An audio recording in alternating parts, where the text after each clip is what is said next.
refocus from Israel's defenders on the front lines, I'd like to talk a bit about the one incident from the past week about Israel's most prominent defender here on the home front. And by home front, I mean New York City.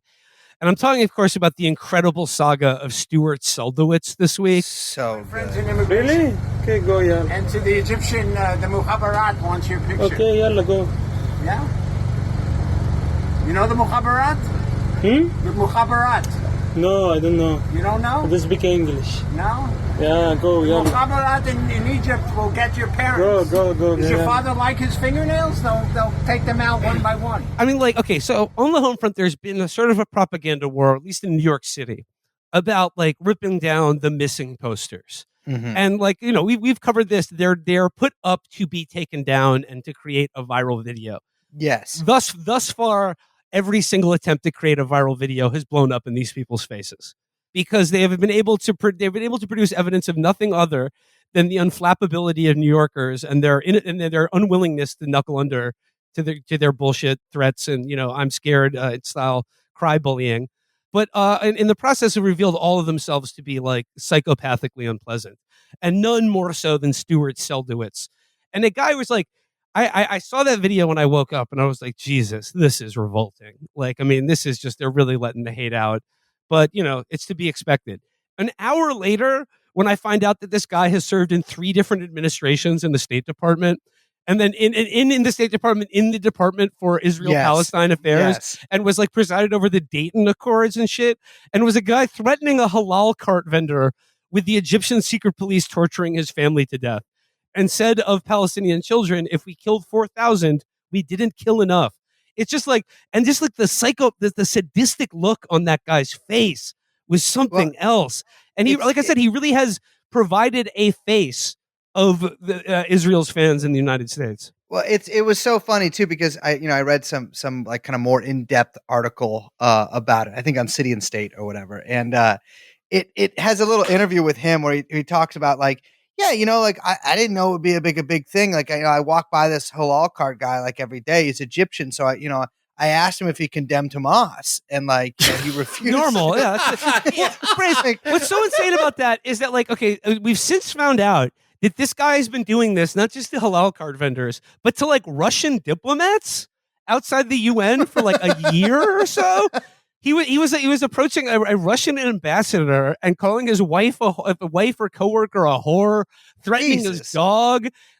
And with the halal cart guy, I think the thing that's so psychopathic about this is obviously this guy is torqued up to the nth degree thinking about killing Palestinians. And he just wants to argue with someone and just let out the hate, express the evil and the poison inside him. But nobody in his social circle is even slightly sympathetic to Palestinians. So he's like, oh, and of course he's too much of a coward to confront someone at a protest. So he's like, oh, I'll know what I'll do. I'll go to the halal cart guy. A guy in a metal quizzing box him. Leave. Yeah. Just start quizzing him on what he thinks about Hamas. And respect to the halal cart guy who in the videos is just absolutely refuses to rise to the he refused to be baited every fucking time. And he just says, I don't speak English. I thought there's a lot of weird stuff about this guy. But don't you think it's interesting how this guy was he was the acting head of the National Security Council at one point? He's had a bunch of very high profile positions. He's had these huge jobs, and then you look at his employment history, and it's all the jobs I applied to immediately after I graduated undergrad. Yeah, it's like he sells fucking insurance now. Yeah, and it's I'm not saying this to excuse him, but it's do you think he hit his head or something? You know what I think he is? I look at that smile and that sort of inability to perceive even the most basic of public social norms. I think the guy's a fucking lush. I think he's a drunk. I think he's spending all day drinking in his house, and I think that's why he can't get a job in national security or whatever the fuck he does anymore, is because he can't stop hitting the bottle. Yeah, it's just so weird because it's if you have a high, not even working for the federal government, if you have a high enough position in municipal or state government, you can carve out a pretty lucrative path for yourself in private industry. Work at Brookings even. Yeah, you could, if you've done 30, 40 years of, quote unquote public service at a very high level, your floor is like $350,000 a year. Yeah, And easy. this guy is like, he's like selling fucking Amway products. Yeah, he's a bum. Maybe the reason he knows these halal cart guys so well is because the only lunch he can afford in the city. Yeah. That's what he's splurging. Well, I mean, Brace, another like sort of exhibit A in the alcoholism case here, and why he's not getting hired for any new national security jobs, is that he also sued the government in a case that went to the Supreme Court, and he lost because the inspector general hit him and his wife up for the fact that they overcharged the government by something like twice what their rent was when he was stationed in France or something. So he got in trouble with the inspector general for ripping off the government for overcharging the rent he was paying. Took the case to the Supreme Court and lost. I gotta tell you, man, there's been a few things like this being one of them that have happened during this, past, I guess, almost couple months that have made me be like, why do we do this sometimes? Yeah. Yeah. One of them was that in like a week after October 7th, the Free Press, Barry Weiss's outlet, had like 10 articles on why, we have to go in and circumcise all the Gazans or whatever. And the only article that wasn't about Israel Palestine was one complaining that you have to tip too many places now. And I was like, I took a screenshot of the homepage and I'm like, who do I even send this to? You know what I mean? Like this is it made me, it's just like, this is not good for. Then another one, it's like Seldowitz's break with the federal government being that he and his wife were just like doing rental fraud on the government. It's like, yeah, come on, guys, do we have to do this? Like, couldn't you have been like smuggling fentanyl or something over there? Like, why do we always have to be doing this kind of shit? Yeah, there's a lot of the pro-Israel side has trotted out a bunch of like, you can really only describe them as like Fagin-esque characters. Yes.